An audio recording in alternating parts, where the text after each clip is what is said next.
샬롬. 11월 15일 주일 성경 공부에 참여하신 우리 빛내리 가족들을 주님의 이름으로 환영하고 축복합니다. 욕망의 시대를 어떻게 살 것인가, 벌써 40번째 시간이 되었습니다. 오늘은 삼손의 장난이라는 제목으로 지난 수요일 목사님께서 해주셨던 말씀을 바탕으로 함께 말씀을 나누도록 하겠습니다.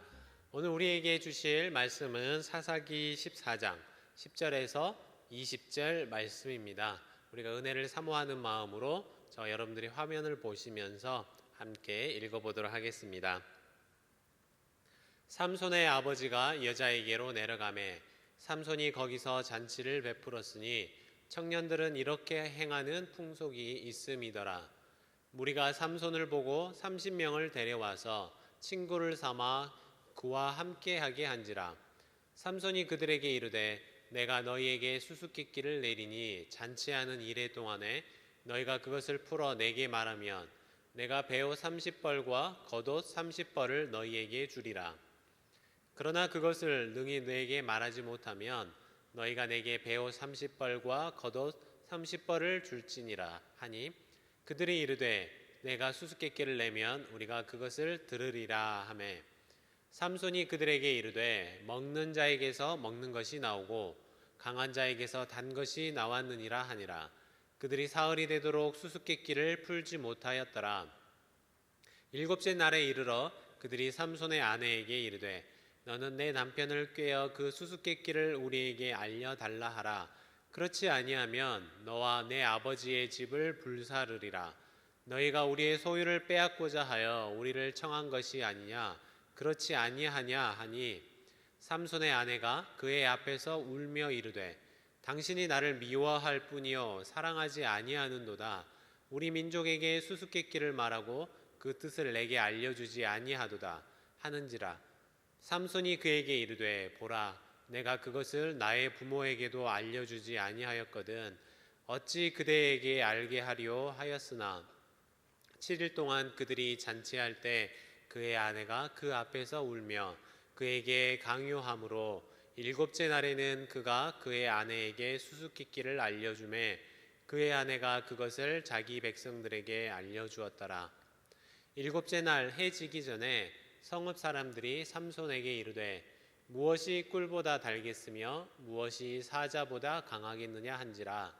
삼손이 그들에게 이르되 너희가 내 암송아지로 밭 갈지 아니하였더라면 내 수수께끼를 능히 풀지 못하였으리라 하니라. 여호와의 영이 삼손에게 갑자기 임하심에 삼손이 아스글론에 내려가서 그곳 사람 30명을 쳐 죽이고 노략하여 수수께끼 푼 자들에게 옷을 주고 심히 노하여 그의 아버지의 집으로 올라갔고 삼손의 아내는 삼손의 친구였던 그의 친구에게 준 바 되었더라. 아멘. 우리 함께 읽은 말씀을 생각하면서 먼저 마음 열기 질문을 나눠보도록 하겠습니다. 여러분들이 어렸을 적에 즐겨 했던 놀이가 있었다면 그것이 무엇이었는지 함께 이 시간에 서로 나누어 보시기를 바랍니다.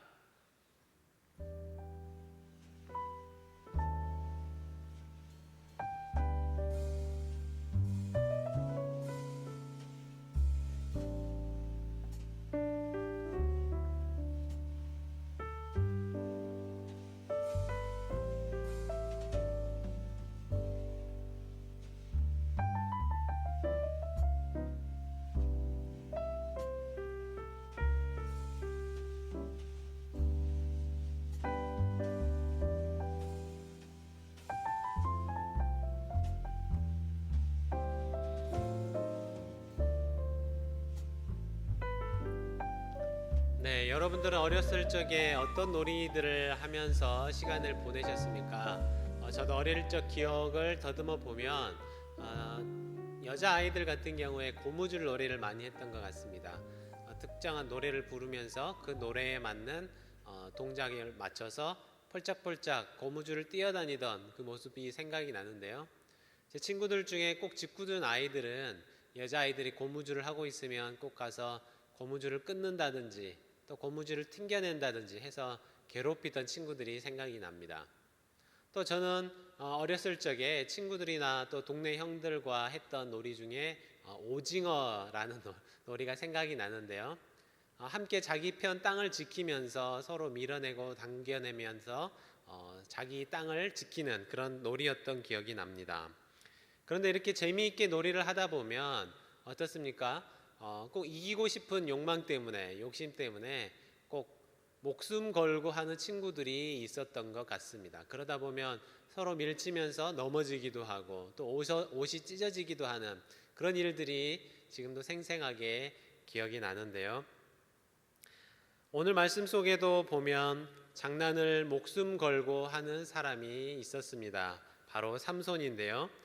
믿음 없는 사사, 또 거룩하지 못했던 나실인 삼손은 오늘도 끔찍한 놀이를 벌이면서 자신뿐만이 아니라 다른 사람들까지 큰 위험에 빠뜨리게 됩니다. 우리 말씀 열기 질문을 보면서 어떤 상황들인지 함께 살펴보도록 하겠습니다. 삼손의 결혼식은 어떤 방식으로 진행이 되었는지 10절 말씀 속에서 답을 찾아보시기를 바랍니다.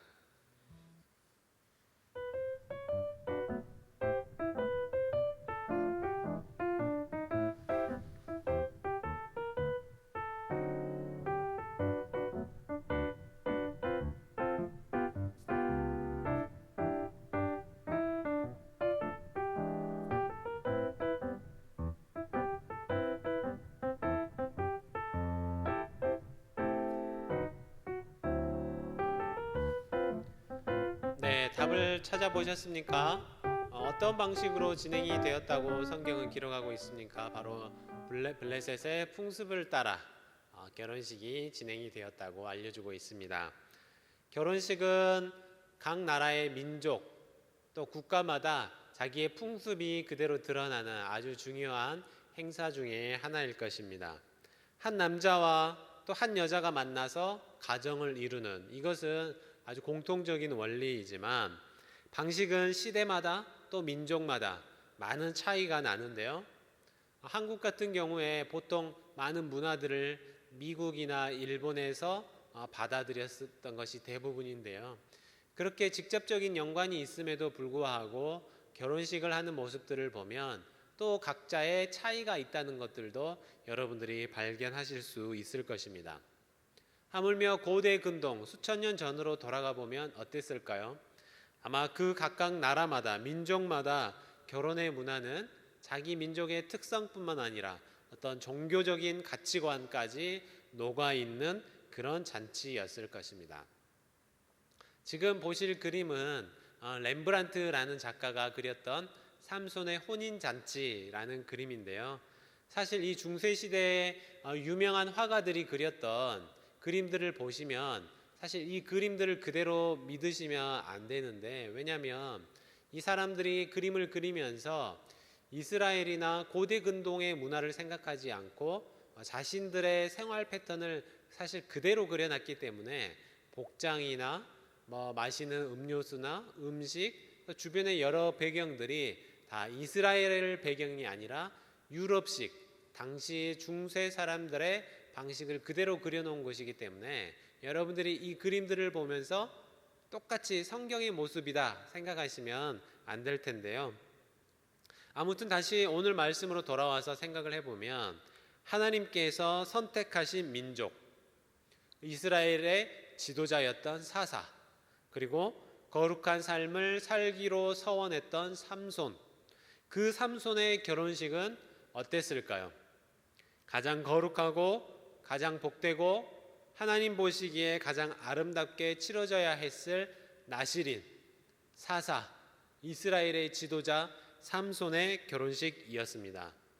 그러나 그 삼손의 결혼식은 시작하기도 전부터 그 결혼이 이방 여인과 결혼하게 될 것이라는 삼손의 고백과 함께 아마도 시작하기 전부터 많은 이스라엘 사람들의 입방아에 오르러 내렸을 것입니다. 그런데 더 충격적인 것은 바로 10절 말씀에 나타나고 있습니다. 10절 말씀을 보면 삼손의 아버지가 여자에게로 내려가매 삼손이 거기서 잔치를 베풀었으니 청년들은 이렇게 행하는 풍속이 있음이더라. 어떻습니까? 삼손의 결혼식이 어디에서 열렸습니까? 자기 이스라엘 땅, 자기 지파 땅에서 벌어진 것이 아니라 블레셋 땅에서 진행이 됐습니다. 그리고 그 방식도 이스라엘의 방식이 아니라 그 사람들이 행하던 방식대로 결혼식이 진행이 됐다는 것이죠. 결국 삼손의 아버지도 이 결혼식에 함께 동행하게 되었습니다. 부모 이기는 자식이 없다라고 말하는 것처럼 결국 삼손의 아버지도 삼손의 이런 고집을 꺾을 수 없었던 것 같습니다. 이스라엘의 결혼식은 보통 약혼을 하고 나면 1년 동안 남자가 집을 짓는다거나 혹은 또 결혼 지참금을 준비하기 위해서 1년 동안 열심히 자기 집에서 일을 합니다. 그리고 1년이 지나면 드디어 결혼식을 하게 되는데 신부가 될 사람을 남편의 집으로 초대해서 잔치를 벌이게 되는데요.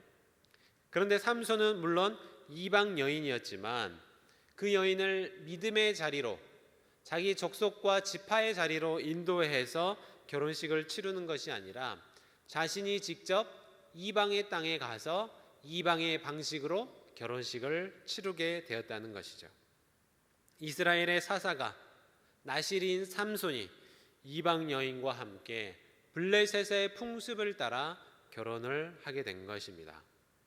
이 결혼은 말 그대로 어떻습니까? 결혼식은 언제나 행복하고 즐겁고 축복하는 그런 자리여야 하겠지만 결국 이 결혼은 우리가 잘 아는 것처럼 비극으로 또 수많은 피를 흘리면서 수많은 아픔을 자아내면서 마치게 되고 말았습니다. 그리스도인들은 하나님께서 거룩하게 부르신 구별된 사람입니다. 믿음의 자리에서 멀어지게 만드는 것이라면 무엇이라도 끊어낼 수 있는 믿음과 용기가 있어야 하는 것입니다. 그러나 삼손은 믿음으로 굳건하게 서서 죄악에 빠진 이스라엘을 바른 길로 인도해내야 했던 삼손이 가장 악한 자리에 자기 발로 찾아다니는 그런 너무 슬프고 충격적인 모습을 보여주었습니다. 그러면 오늘 이 삼손의 모습을 생각하면서 두 번째 질문을 서로 나누어 보셨으면 좋겠습니다. 작은 타협 때문에 일 전체가 잘못된 방향으로 휘말렸던 경험이 있으신지 여러분들의 경험과 생각을 나눠보시기를 바랍니다.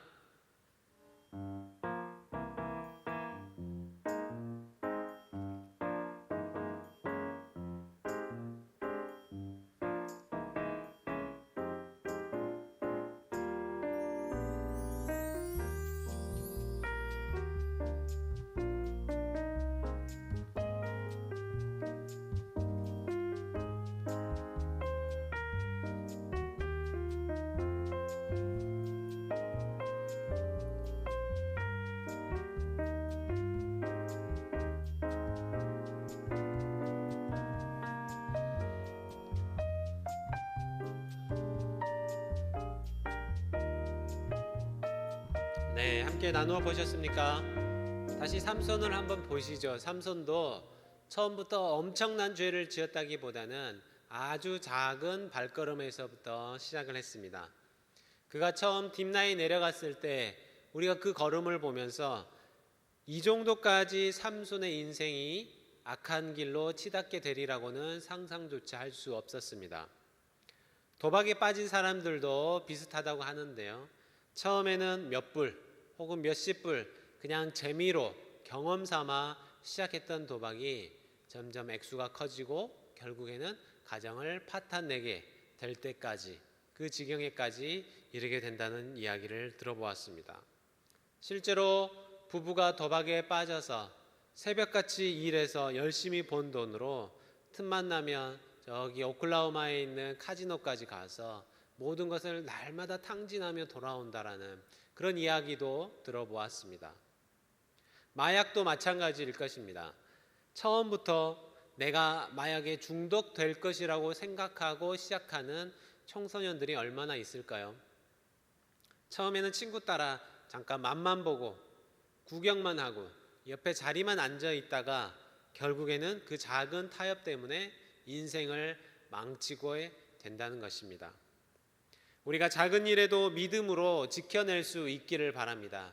작은 하나의 발걸음이 결국 우리의 인생 방향 전체를 바꿀 수 있다는 것을 오늘 삼손의 이야기를 보면서 기억하시기를 바랍니다. 그러면 세 번째 질문을 함께 살펴보겠습니다. 삼손은 잔치하는 동안 수수께끼를 내고 무엇을 걸었습니까?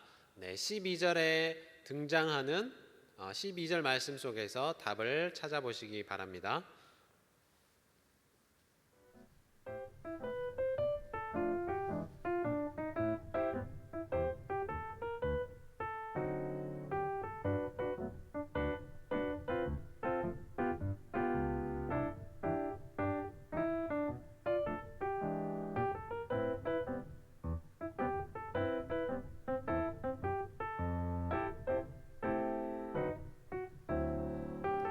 네, 답을 찾아보셨습니까? 네, 어렵지 않게 바로 답을 찾으셨을 것이라고 생각이 드는데요. 네, 배옷 30벌과 겉옷 30벌을 내기로 걸었습니다. 이방 땅, 그것도 자신의 대적 국가에서 내려가서 이방 여인과 또 이방의 방식대로 결혼식을 올리던 삼손이 갑자기 수수께끼를 냅니다. 그리고 이 수수께끼를 7일 안에 풀면 배옷 30벌과 겉옷 30벌을 주기로 약속합니다. 또 반대로 풀지 못한다면 그것을 받겠다고 말을 하죠. 지금도 옷 30벌을 내기로 건다는 것은 사실 쉬운 일은 아닐 것입니다. 그런데 당시 이 시대상을 생각해 보면 이것은 제정신으로 할 수 있는 내기는 아니라는 걸 알 수 있을 텐데요. 당시 사람들은 지금처럼 옷장에 옷을 여러 벌을 걸어놓고 입고 싶은 옷을 골라서 입는 시대가 아니었습니다. 거의 대부분의 사람들이 옷 한 벌로 살았던 것이죠. 여기 배옷이라는 것은 낮에는 입고 다니고 밤에는 덮고 잘 수 있는 그런 큰 직사각형 형태의 천이었습니다. 그래서 낮에는 몸을 겉을 둘러싸면서 모래바람도 맞고 햇빛도 맞는 용도로 썼다면 겉옷은 일반적으로 사시사철 입고 다니는 한 벌의 옷이었습니다. 그래서 배옷과 겉옷을 한 세트씩 30세트를 걸고 하는 것은 부자라고 할지라도 감당하기 어려운 그런 일이었습니다. 아마도 삼손은 자신이 있었기 때문에 이 내기를 걸었던 것 같은데요. 삼손이 낸 수수께끼가 무엇이었습니까? 오늘 말씀 14절을 보면 먹는 자에게서 먹는 것이 나오고 강한 자에게서 단 것이 나왔느니라 라는 수수께끼를 냈습니다. 우리는 지금 이 상황을 알고 이 수수께끼를 보니까 알지만 사실 이 문장만 들었을 때 도대체 원하는 답이 무엇인지 맞추는 것이 정말 어려울 것 같습니다. 더군다나 이 얼마 전에 겪었던 이 사자를 찢어 죽였던 이 시체에서 벌꿀을 얻어서 먹었던 그 사건을 가리키는 것인데 이 일은 자기 부모도 모르는 일이었어요. 친구들도 모르는 일이었습니다. 오직 삼손 혼자만 알고 있는 자기만의 비밀이었습니다. 완전히 베일에 휩싸인 이 비밀이었죠. 그렇기 때문에 자기가 말하지 않는 이상 블레셋 사람들이 알아낼 방법이 없었어요. 그런데 사실 이 사건은 여기서 삼손이 수수께끼를 내고 내기를 걸고 결혼식 분위기를 띄운 만큼 멋지고 자랑스러운 일이 아니었지 않습니까? 이 사건은 사실 불미스러운 일입니다. 부정한 일이고 부끄러운 사건이에요. 누구에게도 부모에게도 떳떳하게 말할 수 없는 그런 일이었다라는 것입니다. 그런데 어떻습니까? 삼손은 자신의 부끄러운 과거마저도 어떻게 하고 있는 거예요? 사람들 앞에서 농담 삼아서 떠벌리면서 내기를 걸 만큼 그런 삶을 살고 있었다는 것이죠. 자신의 과거의 잘못을 돌이키고 회개하고 하나님 앞에서 다시는 그렇지 않겠다라고 다짐해야 하는 것이 나시린으로서 또 사사로서 아니 모든 직분을 덜어놓고 그리스도인으로서 해야 할 마땅한 바이었지만 삼손은 자신의 과거를 돌이킬 줄 몰랐습니다. 회개할 줄 몰랐습니다. 도리어 더 깊은 악의 자리로 스스로 걸어가고 있었던 것이죠. 그러면 네 번째 질문 함께 살펴보면서 사건이 어떻게 진행되는지 한번 더 보도록 하겠습니다. 블레셋 사람들은 어떻게 삼손의 수수께끼를 풀 수 있었는지 15절 말씀 속에서 답을 한번 찾아서 정리해 보시기를 바랍니다.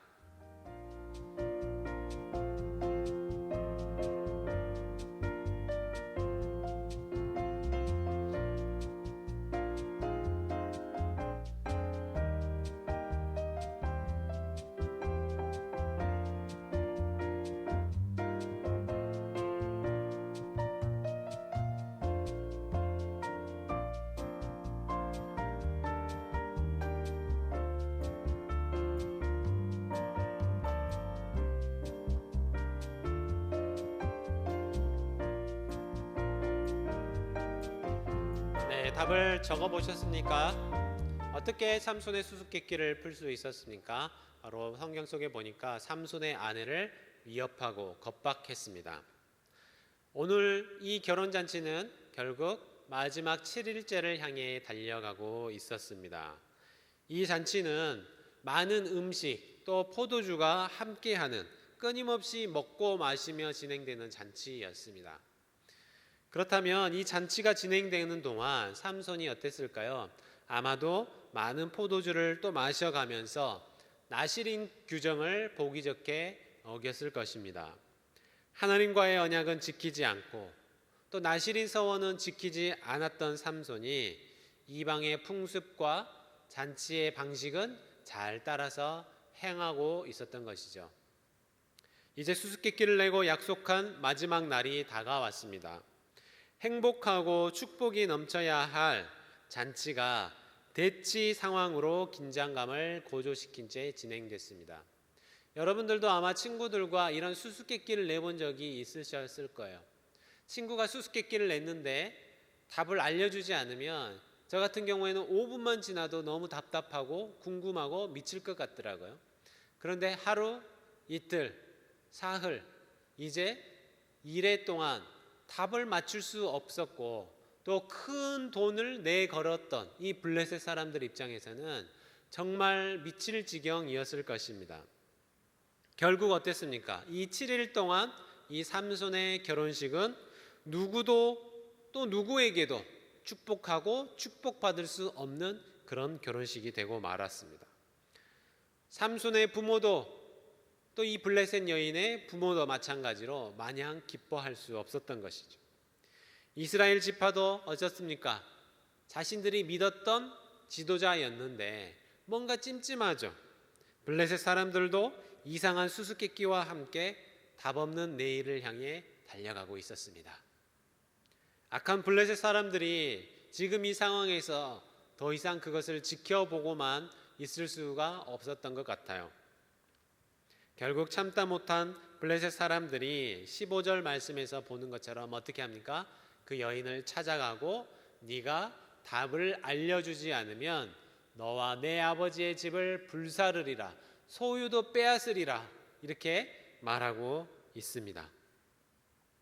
삼손의 수수께끼는 처음에는 그냥 장난삼아 시작한 것인지도 모르겠습니다. 어쩌면 삼손이 큰 그림을 그리고 있었을지도 모르죠. 그러나 그 가운데 끝도 없는 탐욕과 함께 결국 앞으로 진행될 이 삼손과 블레셋 사이에 강렬하면서도 끔찍한 전투가 시작되는 것을 알리는 총성이었습니다. 또 동시에 이 수수께끼와 함께 삼손은 앞으로 어떻게 될까요? 비참한 죽음을 맞이하게 될 것입니다. 결국 삼손의 아내는 삼손에게 답을 알려달라고 매달렸어요. 나를 미워하는 것이 아니냐, 나를 사랑하는데 어떻게 이럴 수 있느냐 사정했습니다. 울며 남편에게 매달렸습니다. 이 방식은 어떻습니까? 나중에 삼손이 두 번째 결혼을 할 때 들릴라 역시 삼손에게 똑같은 수법을 사용을 하죠. 삼손은 그리고 매번 그 전략에 보기 좋게 넘어지고 말았습니다. 삼손은 그런 사람이었습니다.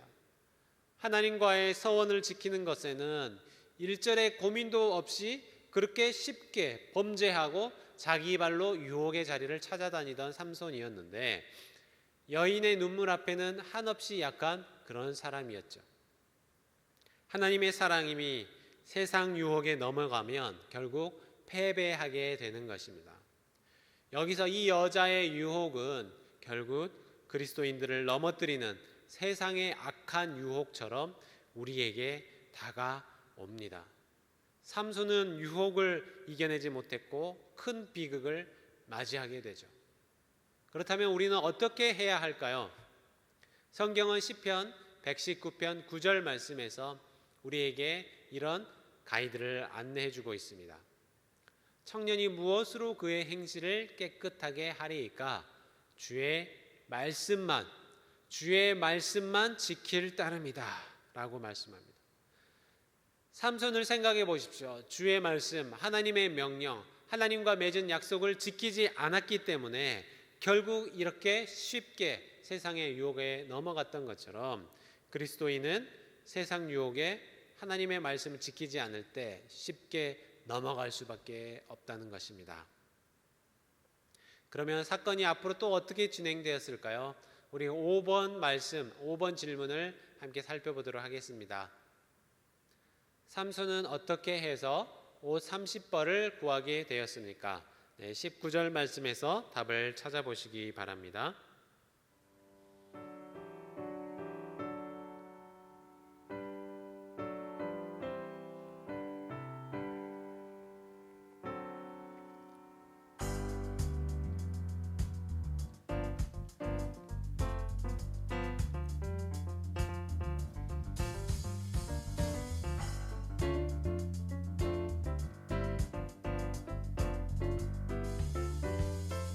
네, 답을 찾아보셨습니까? 삼손이 어떻게 이 많은 옷을 구해서 그들에게 내기 빚을 청산할 수 있었을까요? 바로 아스글론 사람들을 쳐서 노략질했다라고 성경은 기록합니다. 결국 못된 방법으로 답을 알게 된 블레셋 사람들은 이제 약속했던 옷 30벌 그 세트를 받게 되었습니다. 삼손도 어떻게 된 일인지 이미 눈치를 챘지만 상황은 이미 늦었습니다.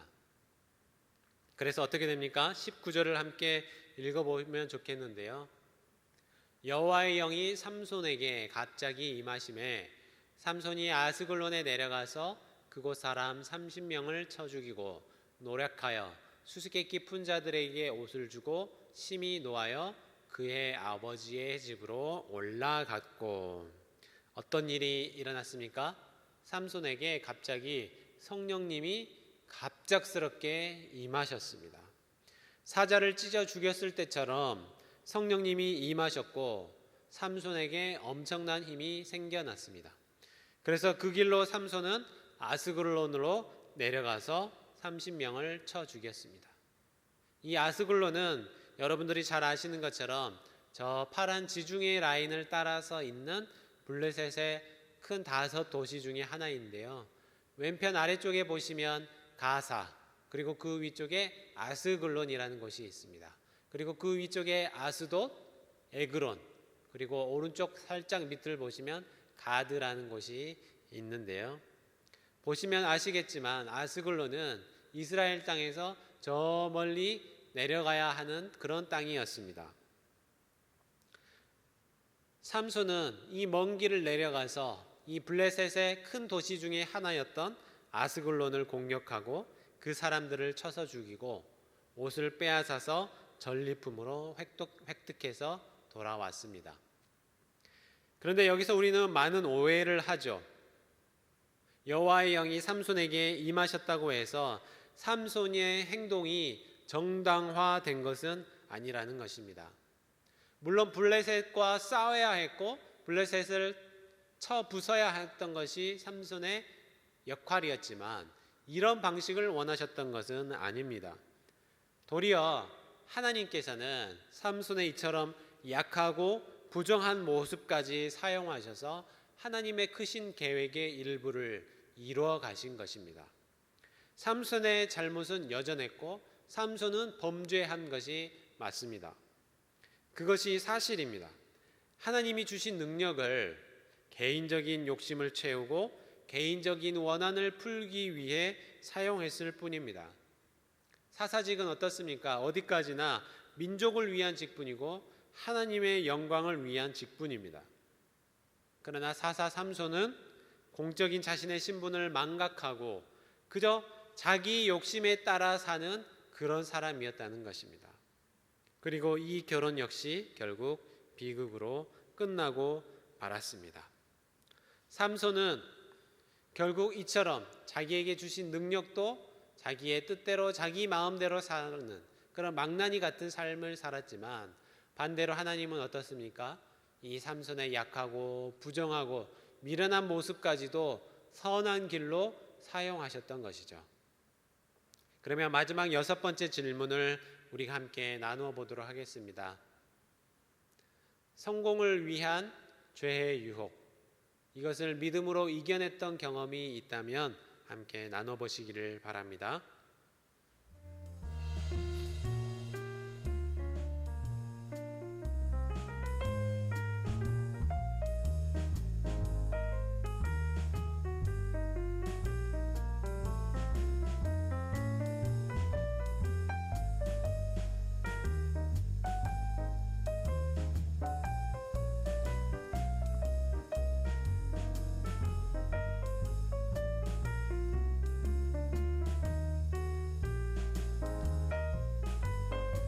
함께 나누어 보셨습니까? 삼손은 어떻습니까? 끊임없는 죄의 유혹에 넘어졌습니다. 또 타협했습니다. 심지어 자기 발로 유혹의 자리까지 찾아다니던 사람이었습니다. 여러분들은 어떻습니까? 살아가다 보면 그런 경험들이 많이 있으실 거예요. 이번 딱 한 번만 눈 감으면 성공할 수 있으니까 죄의 유혹, 이것과 혹시 적당히 타협하고 살지는 않으셨습니까? 우리가 믿음을 지키며 세상 속에서 작은 것이라도 말씀을 따라 지켜 사는 저와 여러분들이 되시기를 바랍니다. 그래서 우리가 믿음을 지키며 세상 속에서 진정한 믿음의 승리를 거두는 성령의 사람 되시기를 부탁을 드립니다. 오늘 14장 19절 말씀 우리 함께 읽어보도록 하겠습니다. 여호와의 영이 삼손에게 갑자기 임하심에 삼손이 아스글론에 내려가서 그곳 사람 30명을 쳐 죽이고 노략하여 수수께끼 푼 자들에게 옷을 주고 심히 노하여 그의 아버지의 집으로 올라갔고. 네, 오늘 말씀을 생각하면서 제가 함께 기도하도록 하겠습니다. 하나님 아버지 감사합니다. 우리는 하나님의 말씀을 따라 살겠다고 다짐하고 그리스도인의 모습처럼 살겠다고 다짐하지만 여전히 넘어지고 세상과 타협하는 약하고 미련한 삼손과 같은 자들임을 다시 한번 고백합니다. 하나님, 이처럼 미련한 자들이고 연약한 자들이지만 하나님께서 우리에게 성령의 능력을 더하여 주시고 이겨낼 수 있는 힘을 더하여 주시옵소서. 우리가 오늘 하루하루 살아가면서 주의 말씀을 기억하며 그것을 따라 살 수 있도록 주님께서 인도하여 주시옵소서. 그래서 우리의 연약함마저도 선한 능력으로 회복시키시는 하나님을 믿고 의지하게 하시며 오늘도 성령님이 주시는 능력을 따라 세상과 타협하지 않는 하루가 되게 하여 주시옵소서. 이 모든 말씀 우리 주 예수 그리스도의 이름으로 간절히 기도하옵나이다. 아멘.